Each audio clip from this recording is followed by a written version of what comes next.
पासदारान इनकलाब के कमांडर ने अमरीकी सदर पर तंज करते हुए कहा कि ट्रंप ने दावा किया है कि वो आबनाए हुर्मस का कंट्रोल हासिल करेंगे और जहाज़ों को तहफ़्फ़ुज़ फराहम करेंगे।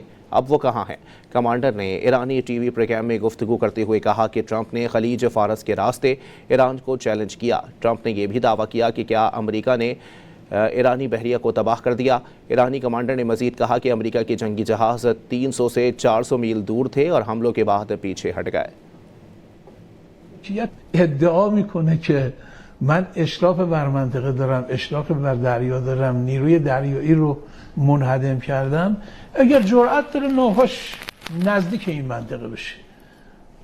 وقتی شما میبینید که هر روز شناورهایی که با پرچم‌های مختلف توی این منطقه حضور داشتن اما مالکیت اونها مربوط به آمریکا یا رژیم صهیونیستی بوده، همشون هدف قرار گرفتن.